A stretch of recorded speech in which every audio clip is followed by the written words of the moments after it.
یقیناً اللہ تعالیٰ نے تمہاری طرف ایک نصیحت نازل کی ہے، ایک رسول نازل کیا ہے، تو اس رسول سے مراد میرے اور آپ کے آخری نبی اللہ رب العزت کے نبی ہیں۔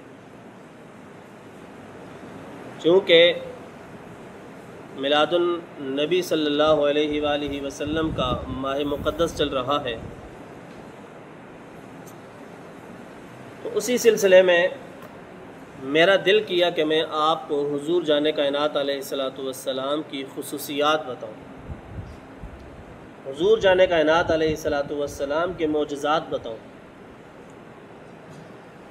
تو یہ بات میں نے آپ کے سامنے رکھی ہے کہ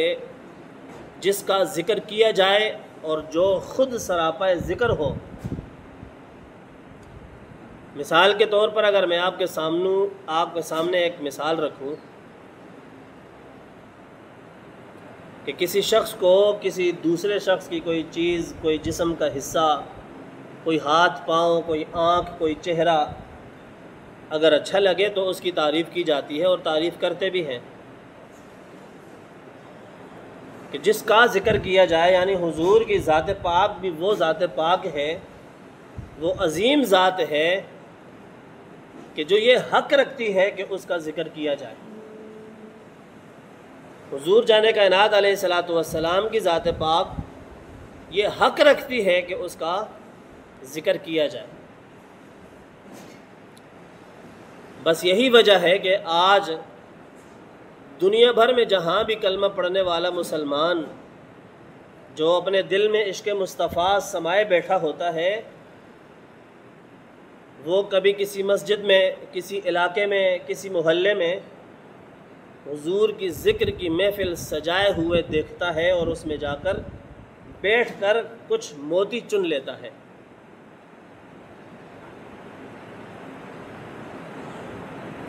پھر دوسرا ذکر،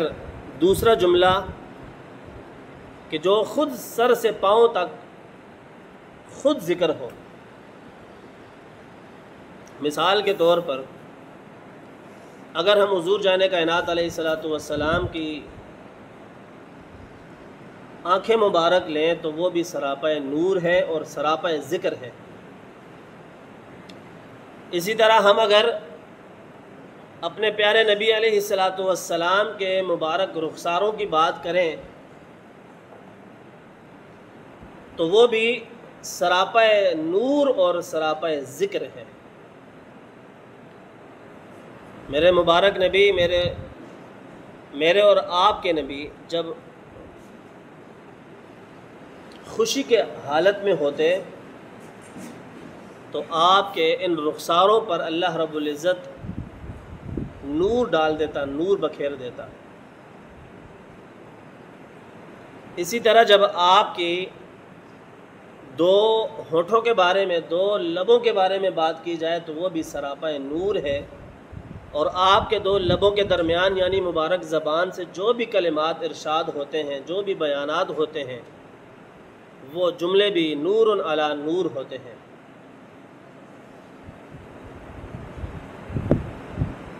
آپ کے ناخنوں کی بات کی جائے تو صحابہ کرام رضوان اللہ تعالی علیہم اجمعین آپ کے ناخنوں کو بطور تبرک اپنے پاس سنبھال کر رکھتے ہیں۔ آپ کے بالوں کی بات کی جائے، زلفوں کی بات کی جائے تو آپ کی زلفوں کو بھی صحابہ کرام اور آج بھی کچھ تابعین اور آج جو اس وقت لوگ موجود ہیں وہ بھی حضور کی مبارک زلفوں کو سنبھال کر بطور تبرک اپنے پاس رکھتے ہیں۔ پوچھنے والا جب ان سے پوچھتا ہے کہ آپ نے یہ بال کیوں رکھے ہوئے ہیں تو وہ یہ کہتا ہے کہ میرے نبی کے مبارک بال ہیں، زلفوں کے بال ہیں۔ اسی طرح جب میرے اور آپ کے نبی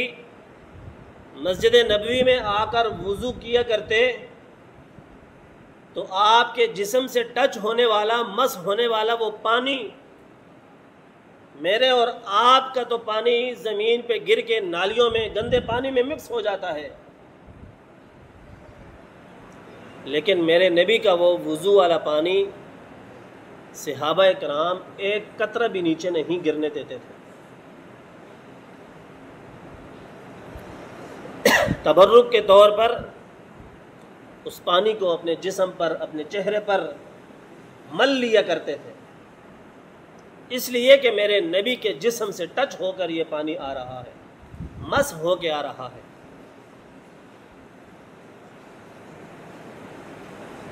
اسی طرح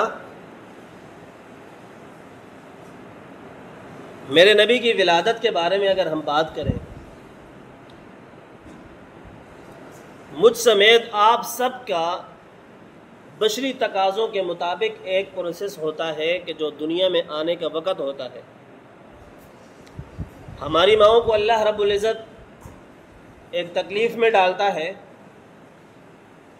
اور وہ 9 مہینے اپنے جسم میں، اپنے پیٹ میں سنبھال کر رکھتی ہے، اور پھر جا کر کہیں اللہ رب العزت کے حکم اور اس کے فضل کے بعد اللہ رب العزت مجھے اور آپ کو اس دنیا میں بھیج دیتا ہے۔ لیکن کوئی چمکار نہیں ہوتا، کوئی معجزہ ظاہر نہیں ہوتا، کوئی نور ظاہر نہیں ہوتا، ایک گندگی ظاہر ہوتی ہے جو میرے اور آپ کے جسم پر لگی ہوئی ہوتی ہے، اور اس وقت کی دائی جو بھی پاس ہوتی ہے وہ اس گندگی کو ہمارے جسم سے دور کرتی ہے، ہمیں صاف ستھرے کپڑے پہنا کر ماں کے حوالے کرتی ہے کہ یہ لو تمہارا بچہ۔ اور قربان جائیں میرے اور آپ کے نبی کی ولادت کی وہ پاک گھڑیوں پر کہ جب آپ کی والدہ حضرت آمنہ رضی اللہ تعالی عنہ کو یہ محسوس ہوا کہ اب میرے اور آپ کے نبی کی ولادت کا وقت قریب آ رہا ہے، تو فرماتی ہیں کہ میں دیکھتی ہوں کہ اللہ رب العزت میرے کمرے میں اتنی زیادہ روشنی کر دیتا ہے کہ جو تھوڑی دیر پہلے میرے کمرے میں پڑے چراغ میں ڈالنے کے لیے تیل تک نہ تھا اور اس کو روشن کرنے کے لیے کچھ بھی سہارا نہ تھا، لیکن اللہ رب العزت نے سونے نبی کی ولادت کے صدقے میں میرے کمرے میں اتنا نور ظاہر کر دیا کہ میں نے شام کے محلات اور اس کی کھڑکیوں اور اس کے دروازوں تک میں نے اپنے سامنے دیکھ لیے۔ اور آپ جانتے ہیں کہ مکہ شریف سے شام تک کا بڑا لمبا سفر ہے۔ فرماتی ہیں کہ میں دیکھتی ہوں کہ مشرق سے لے کر مغرب تک ہر چیز میرے سامنے اللہ رب العزت نے روشن کر دی ہے۔ میں دیکھتی ہوں کہ ایک جھنڈا مشرق کی طرف لگا ہے، میں دیکھتی ہوں کہ دوسرا جھنڈا مغرب کی طرف لگا ہوا ہے، اور ایک جھنڈا کعبے کی دیواروں پر، چھت پر لگا ہوا ہے، اور یہ سارا مواجرہ آپ اپنے کمرے میں لیٹے ہوئے دیکھ رہی ہیں۔ یہ صرف اور صرف میرے نبی کی ولادت کی برکتیں ہیں کہ اللہ رب العزت نے آپ کی والدہ کی آنکھوں میں اتنا نور پیدا کر دیا کہ دنیا کی جتنی مرضی ٹیکنالوجی ظاہر ہو جائے وہ دیوار کے پار نہیں دیکھ سکتی۔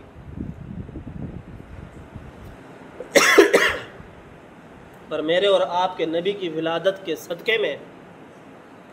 اللہ رب العزت نے سیدہ آمنہ پاک کو یہ نور اور یہ برکتیں ظاہر کی، اور کہتی ہیں کہ میں دیکھتی ہوں کہ میرے سامنے 3 عورتیں لمبے دراز قد والی ظاہر ہوتی ہیں، میں گھبرا جاتی ہوں، تو وہ آگے سے عرض کرتی ہیں کہ گھبراؤ نہیں، ہم تمہیں اس نبی کی ولادت کی خوشی میں مبارک دینے کے لیے آئی ہیں کہ جن کا مقدر آپ بنی ہیں، آپ کو والدہ بننے کا اللہ نے مقام اور مرتبہ عطا کیا ہے۔ آپ نبی علیہ الصلوۃ والسلام جب وہ 3 عورتیں کون تھیں؟ ایک جناب حوا، ایک جناب ہاجرہ، اور ایک جناب مریم بنت عیسیٰ علیہ السلام۔ یہ 3 وہ عظیم عورتیں ہیں کہ جو میرے نبی کی والدہ کو مبارکباد اور بشارتیں دینے کے لیے اور خوشخبریاں سنانے کے لیے آئی ہیں۔ میں اور آپ جب اس دنیا میں تشریف لاتے ہیں تو نہ ہماری ختنہ ہوئی ہوتی ہے، نہ ہماری آنکھوں میں سرما ڈلا ہوتا ہے، نہ ہمارے بالوں پر تیل لگا ہوتا ہے، نہ ہمارا جسم پاک ہوتا ہے۔ قربان جائیں جس کے آپ اور میں امتی ہیں، اللہ رب العزت نے وہ نبی ہمیں عطا کیا کہ جب وہ اس دنیا میں تشریف لائے تو ان کی ختنہ بھی ہوئی تھی۔ میرے اور آپ کے نبی جب اس دنیا میں تشریف لائے تو ان کی آنکھوں میں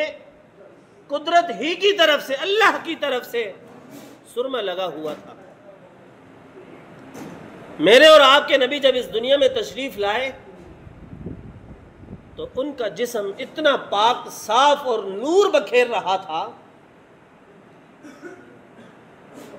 کہ دنیا میں کسی اور بچے نے یہ مقام حاصل نہیں کیا۔ اور ایک آج ہمارے گھروں میں بھی بچے پیدا ہوتے ہیں، آپ اپنے مقدر پر قربان جائیں اور اپنے مقدروں پر بنگڑے ڈالیں تو تب بھی کم ہوگا کہ جس نبی کی آپ امت ہیں اس نبی کی امت میں شامل ہونے کے لیے 11 انبیاء ایسے گزرے ہیں کہ جو یہ تصور اور اللہ کی پاک بارگاہ میں یہ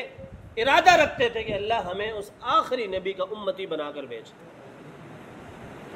نبوت کا مقام، نبی بننے کا مقام بھی کچھ کم نہیں ہے، پر ان کا یہ ارادہ کرنا ہمیں اس بات کی طرف اشارہ دیتا ہے کہ اس امت میں اللہ نے بڑا خاص کرم اور فضل اور انعام عطا کیا ہے، جو آج یہ امت اپنے مقام کو کھو چکی ہے۔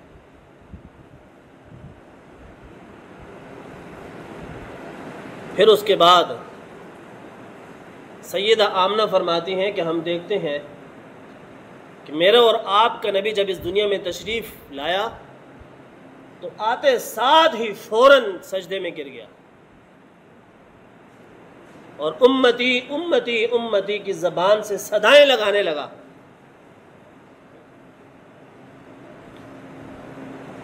افسوس تو ہوتا ہے کہ ہمارا نبی جو ہمیں اس دنیا میں آنے کے وقت جب انسان کے بچے کو ہوش تک نہیں ہوتا، اللہ نے ہوش سلامت رکھنے پر امت کا احساس نبی کے دل میں ڈالا، اور میرے نبی نے ساری عمر 63 سالہ زندگی میں کوئی ایسا لمحہ نہیں آیا کہ جب میرے اور آپ کے نبی نے اپنی اس گنہگار امت کو یاد نہ کیا ہو۔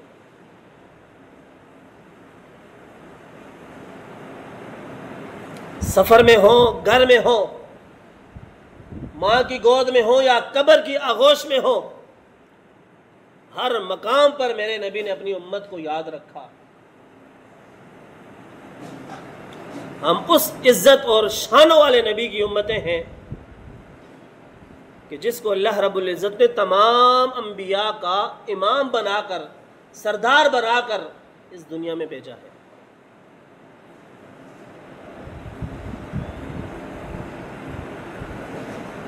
میرے نبی کے جسم سے تھوڑی سی طبیعت سے ہٹ کر بات ہے، لیکن چونکہ میرے نبی کی ذات سے مشابہت رکھتی ہے اس لیے میں نے بتانا ضروری ہے۔ آپ کے گھر میں جب کوئی مہمان آتا ہے تو اس کو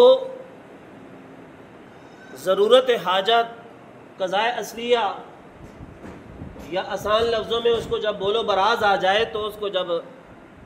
اس کی ضرورت پڑے تو وہ آپ سے پوچھتا ہے کہ واش روم کس طرف ہے۔ آپ بتاتے ہیں فلاں کمرے میں، فلاں جگہ، اس کونے میں، ادھر جاؤ ادھر۔ وہ جاتا ہے، اپنی ضرورت پوری کر کے واپس آ جاتا ہے۔ اب سنیں، میرے نبی علیہ الصلوۃ والسلام کے ایک عظیم صحابی ہیں، آپ فرماتے ہیں کہ اسی طرح حضور جانے کائنات علیہ الصلوۃ والسلام ایک سفر میں تھے اور آپ نے مجھ سے یہ ارشاد فرمایا کہ جاؤ وہ سامنے جو جھاڑی کھڑی ہوئی ہے اس کو کہو کہ محمد مصطفیٰ تمہیں بلا رہا ہے اپنے پاس۔ صلی اللہ علیہ وآلہ وسلم۔ صحابی اگر ہم جیسا نعوذ باللہ کم عقل ہوتا تو وہ پہلے ہزاروں سوال کرتا کہ ایک درخت ہے، جھاڑی ہے، میں اس کے پاس جا کر یہ کیوں کہوں کہ تمہیں فلاں اللہ کا بندہ بلا رہا ہے؟ بالفرض مجھے کوئی پیر کہتا، میرا خود کا پیر کہتا، میں سوال کرتا، پر نبی کے عشق اور محبت کے آگے ان کے کوئی سامنے کتابیں ہوتی ہیں نہ، اور نہ ہی کوئی سوال ہوتا ہے۔ نبی نے کہا میں جاؤں اور درخت آئے گا میرے۔ وہ صحابی گئے، اس جھاڑی کو کہا کہ تمہیں اللہ کا رسول بلا رہا ہے۔ صحابی کہتے ہیں کہ میں اپنی آنکھوں سے دیکھ رہا ہوں کہ جھاڑی نے میرے منہ سے یہ جملے سننے تھے کہ اپنی شاخوں کو اور اپنی جڑوں کو ہلایا اور زمین چیرتے ہوئی نبی کے قدموں میں جا کر گر گئی، اور حضور نے ارشاد فرمایا کہ میں نے وضو کرنا ہے، استنجا کرنا ہے، پردہ بناؤ۔ اس جھاڑی کو کہنے لگے کہ میں نے وضو کرنا ہے۔ جھاڑی پھر اپنی جگہ پر کھڑی ہوئی اور اپنی شاخوں کو پھیلایا اور ایک پردہ نما ایک جھاڑی بن گئی، جیسے آج سایہ دار جو کوئی درخت ہو جو زمین تک پھیلا ہوا ہو۔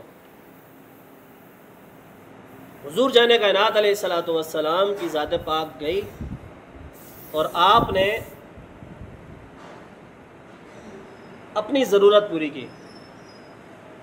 واپس آئے۔ اب ہوتا کیا ہے، جو میں مثال آپ کو دے رہا تھا، جب آپ کا مہمان جب اپنی ضرورت پوری کرنے کے بعد واپس آئے تو کیا آپ میں سے کسی کی طبیعت یا کسی کی سوچ میں یہ بات آتی ہے کہ جا کر دیکھوں اس نے کیا کیا ہے؟ انسان ہونے کے ناطے، بشر ہونے کے ناطے ہم سب کو پتہ ہے کہ اس مقام پر جا کر لوگ کیا کرتے ہیں، تو ہم سوال نہیں کر سکتے اور نہ پوچھتے ہیں نہ دیکھتے ہیں، پر قربان جائیں آپ اس صحابی کی محبت پر۔ جب حضور اس جھاڑی سے باہر آئے تو صحابی کہتے ہیں کہ میں نے بغیر کوئی سوچے سمجھے فوراً اس جھاڑی کی طرف بھاگا اور دیکھا، جاؤں دیکھوں تو صحیح کہ حضور جانے کائنات علیہ الصلوۃ والسلام کے جسم سے جو اللہ رب العزت نور نکالتا ہے وہ کیا چیز ہے۔ صحابی فرماتے ہیں خدا کی قسم وہاں جا کر سوائے کستوری کے خوشبو کے علاوہ میں نے کوئی اور چیز نہ پائی۔ یہ میرے اور آپ کے نبی کے اس فاضل مادے کا اللہ رب العزت نے اتنا مقام اور اتنی برکتیں اور اتنا نور اور اتنی خوشبو پیدا کر دی ہے اس میں۔ میں اور آپ اس نبی کی امت ہیں کہ جس کے جسم پر ساری زندگی کبھی مکھی تک نہ بیٹھی۔ ہوتا یہ کیا ہے، دیکھا واپس آ جاؤ۔ محبت ہے، عشق میں کوئی دلیلیں ضرورت نہیں پڑتی۔ کیڑی کتاب لکھا کہ ایجا کرو ایسا نہ کرو۔ صحابی گئے اور وہ 3 پتھر اٹھا لیے کہ جن سے میرے اور آپ کے نبی نے استنجا فرمایا، اٹھا کر جیب میں ڈال کر واپس آ گئے۔ کہتے ہیں کچھ عرصے بعد میں جب مسجد نبوی میں اور اپنے علاقے میں جب مسجد میں جمعہ کی نماز پڑھنے کے لیے جاتا، وہ 3 پتھر جس سے میرے اور آپ کے نبی نے استنجا کیا تھا وہ میں جیب میں ڈال کر چلا جاتا۔ اب یہاں رک کر ایک مسئلہ آپ سمجھ سکتے ہیں کہ میرے اور آپ کے نبی کی ذات پاک کے سامنے جب کوئی غلط کام ہو رہا ہو تو نبی فوراً اسے ٹوکتے ہیں، روکتے ہیں، منع کرتے ہیں، فلاں صحابی ایسا کام نہیں ہے، ایسا کرو۔ یہ سارا مواجرہ میرے نبی کے سامنے ہو رہا ہے اور میرے نبی نے منع نہیں کیا، کیونکہ عشق میں کسی قسم کی کوئی دلیل قابل قبول نہیں ہوتی۔ صحابہ اکرام کو حضور سے اپنی جان، اپنے مال، اپنی اولاد سب سے بڑھ کر عشق تھا، اور انہوں نے مثالیں قائم کر کے ہمارے سامنے یہ دین سامنے ہمیں پیش کر کے دیا۔ لوگوں نے پوچھا حضور آپ کون سے ملک یا کون سی جگہ سے خوشبو خرید کے لاتے ہیں جو آپ استعمال کرتے ہیں؟ سارے مدینہ والوں سے ہم نے پوچھ لیا، ایسی خوشبو ہمیں کہیں نظر نہیں آئی۔ فرمایا آؤ میں آپ کو بتاتا ہوں کہ یہ راز کیا ہے۔ صحابی عرض کرتے ہیں کہ یہ وہ 3 پتھر ہے کہ جس سے میرے اور آپ کے نبی نے استنجا فرمایا۔ سوچو، تصور کرو کہ میرے اور آپ کے نبی کے اس فاضل مادے میں اللہ رب العزت نے اتنی برکت ڈال دی ہے، تو وہ خود سراپا ذات کتنی برکت والا اور کتنی عظمت والا اور کتنی شانوں والا نبی ہوگا۔ ایک اور صحابیہ ہے، عورت ہے، غالباً اگر میں غلط نہیں ہوں تو وہ حضور مولا کائنات حضرت علی المرتضیٰ کی بہن ہے۔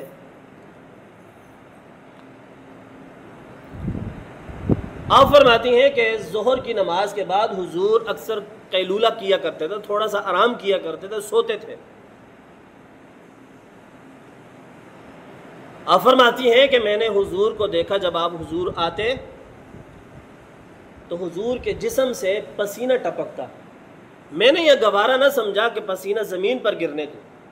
میں نے شیشی اٹھائی اور اس پسینے کو اپنی اس بوتل میں جمع کرنا شروع کر دیا۔ اور آپ عرض کرتی ہیں کہ مدینہ کی جن جن گلیوں میں اور جس علاقے میں، مکہ کے جس علاقے میں کہیں شادی ہوتی، کہیں بیاہ ہوتا، تو میں وہ پسینہ اپنے کپڑوں پر حضور کا پسینہ لگا کے چلی جاتی، اور عورتیں تعجب کے ساتھ پوچھتی کہ کون سا پاؤڈر یا کون سی خوشبو استعمال کرتی ہو۔ میرے اور آپ کے پسینے کا اتنا گندا حال ہوتا ہے کہ پاس بیٹھنے والا بندہ دور بھاگتا ہے۔ وہ فرماتی ہیں کہ یہ کوئی خوشبو نہیں ہے، کہ میرے اور آپ کے نبی کا وہ مبارک پسینہ ہے کہ جس کو میں جب بھی کسی تقریب میں جاتی ہوں تو لگا کے آ جاتی ہوں۔ اس لیے آج کی اس نشست کا جو میں پیغام دینا چاہتا ہوں آپ کو، میرے نبی کا وہ پیغام ہے، وہ جملہ ہے کہ لوگوں، اپنی اولاد کو میری محبت، میری آل کی محبت سکھاؤ۔